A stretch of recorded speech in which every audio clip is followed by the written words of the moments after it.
Now you might wonder, well, how will the price change if the tax changes? So if the tax increases, what's going to happen to the equilibrium price? Well, this answer here can tell us.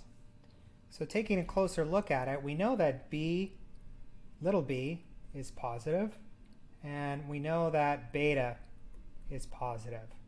And that means that this whole expression is going to be, well, we've got -1 times a positive divided by a positive plus a positive.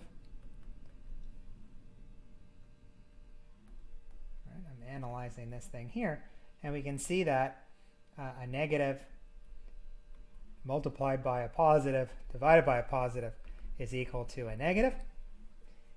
And we can conclude that if the tax increases, then the equilibrium price will fall.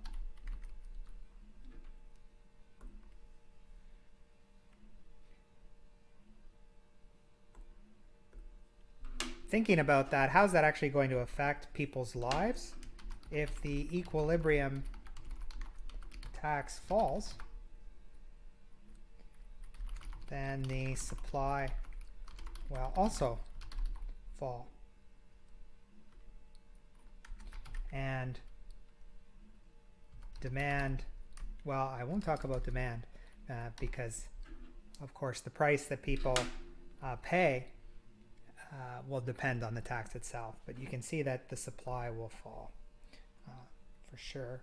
And we can see that over here in this equation right here, where if this value is lower, then that means supply is also going to be lower. The next part of the question is asking us to compute tax revenue. So if the government has this tax in place, how much revenue can they expect to earn? And the answer to that is we could find the supply. Now we want to answer this question in equilibrium. So in equilibrium, supply is equal to demand.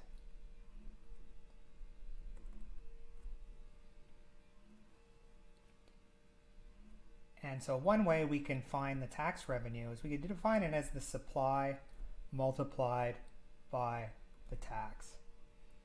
That would be equal to the tax revenue, where S is equal to the supply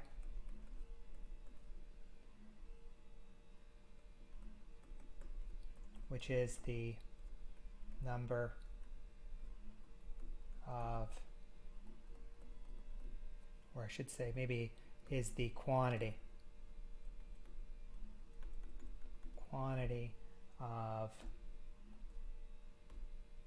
well, we'll call it units produced.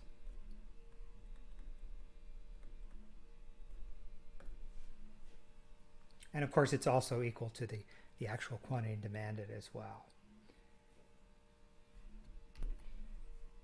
Now supply times tau is going to be equal to alpha plus beta p times the tax tau.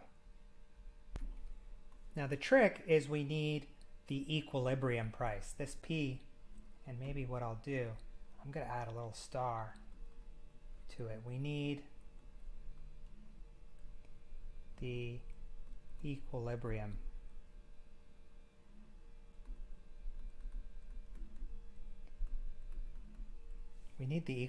price. So let's set supply equal to demand and solve for the price P.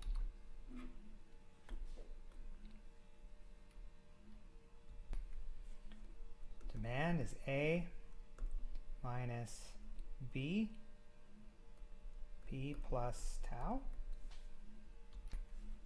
Supply is equal to alpha plus beta P.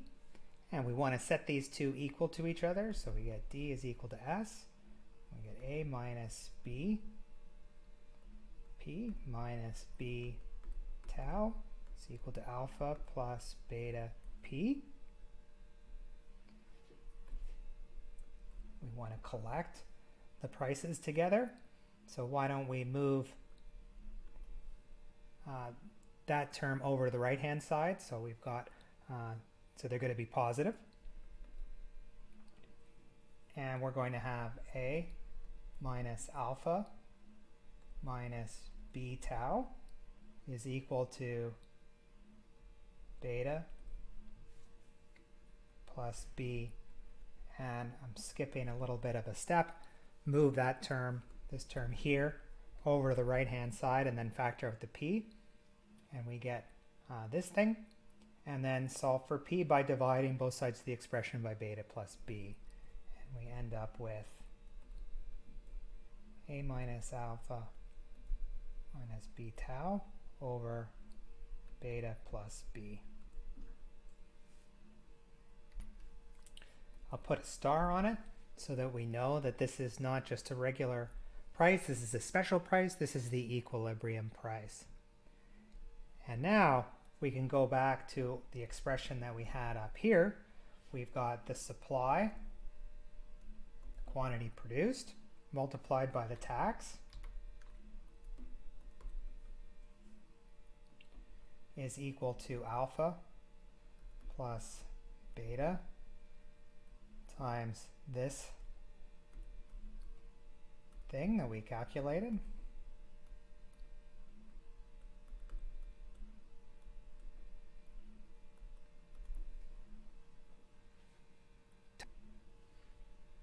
So that's a fair bit of algebra. Let's see if we can make some economic sense of what we've done.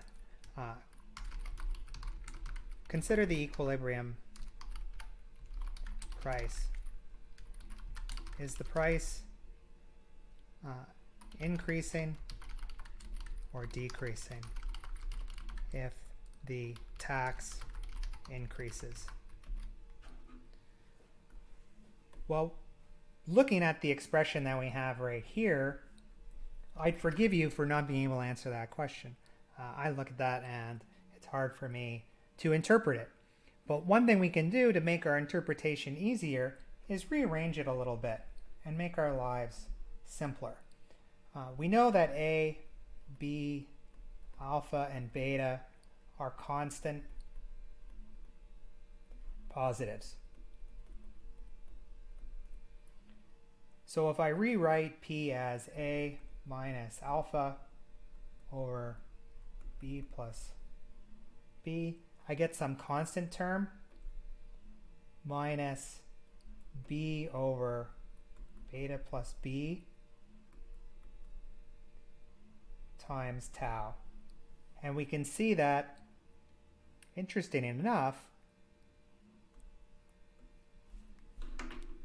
equilibrium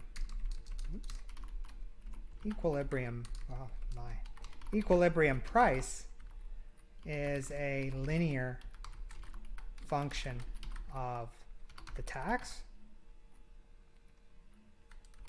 and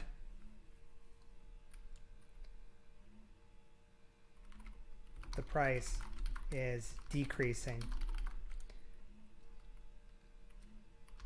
when the tax is increasing.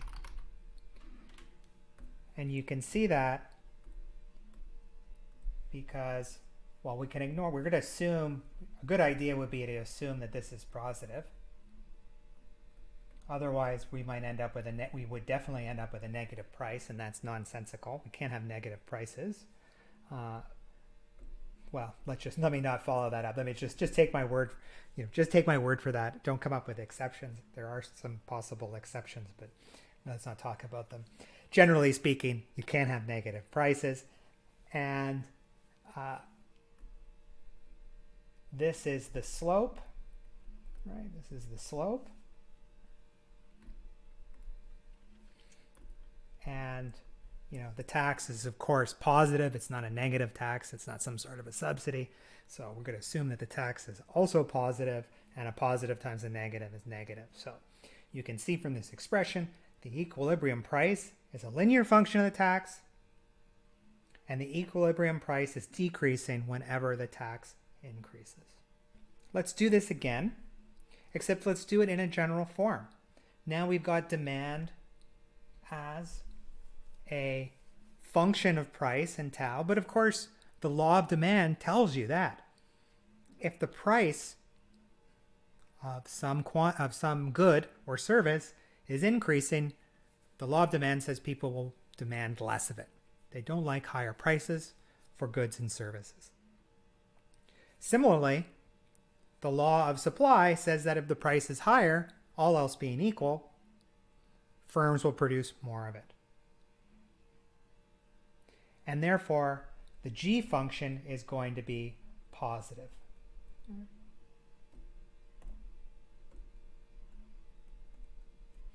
So why don't we do this in the general form, and then you'll always get the right answer in your second year, third year, fourth year, and graduate school when you get problems like these or see situations where these rules apply.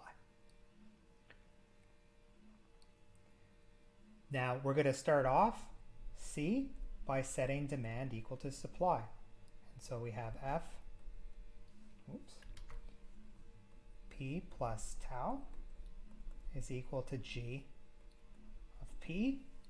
I'm going to take the derivative of both sides with respect to tau.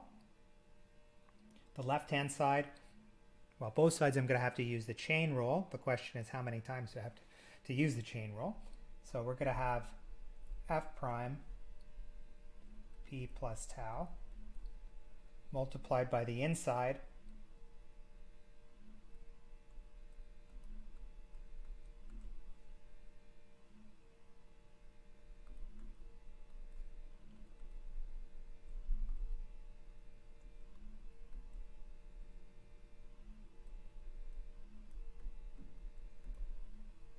like so. And we want to solve for the change in P with respect to tau. So we want to, looks like I'm going to have to expand the bracket on the left-hand side. So maybe I'll do that in full.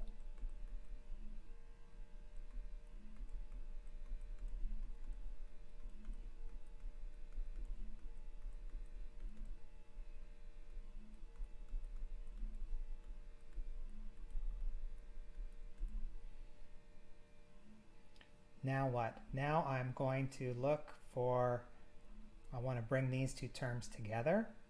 So why don't I move the G prime term? No, I'll move the F prime term over to the right because it's negative, and then I'll have my, we'll end up with two positives together, or it might not look that way to you. So we're going to have G prime dP over d tau minus F prime P plus tau dP over d tau, and that's going to be equal to F prime P plus tau. And now all I have to do is factor out this term and then divide both sides of the expression by what remains. And if I do that properly, we'll end up with dP over d tau.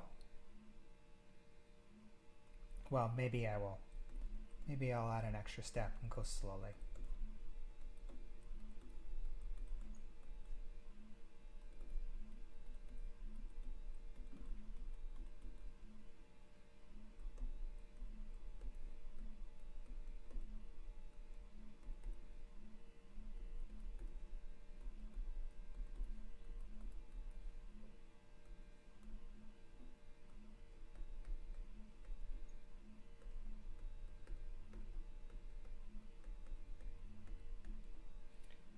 And there is our general expression.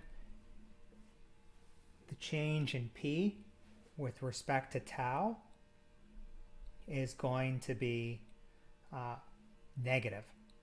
And it's going to be equal to this thing, and it's going to be negative because what do we have? We have a negative value divided by a positive value minus a negative value, and that's just going to be equal to a negative over a positive.